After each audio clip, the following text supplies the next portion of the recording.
Alright, I'll show you the texture instructions for this object if anybody wants it.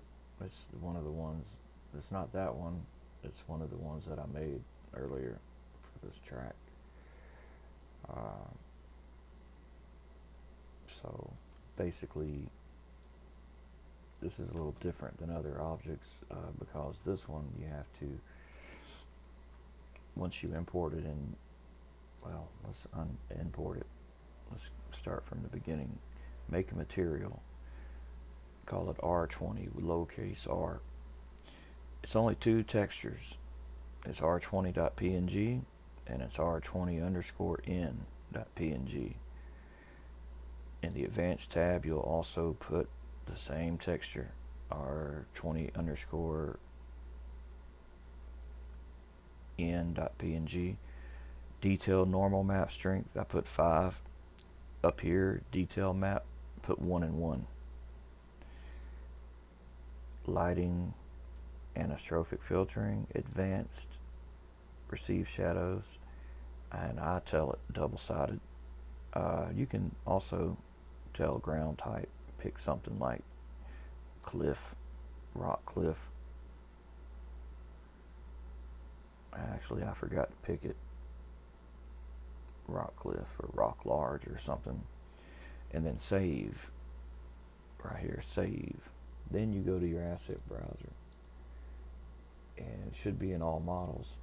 As long as you stick it in your levels art folder, it should be here.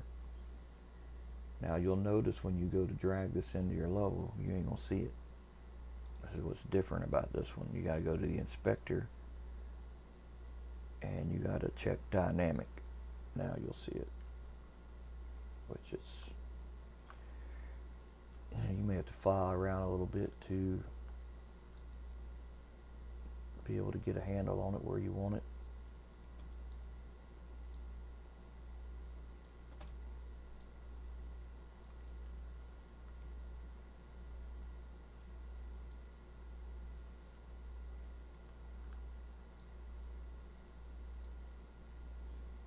But yeah, I'll zip this up.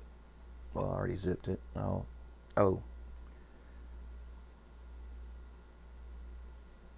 I have a collision mesh for this one already, but as a friend of mine pointed out, you can just tell collision type to be visible mesh when you don't have a collision mesh. And of course, you know to rebuild your collisions after you set your object. That'll allow you to drive on it. So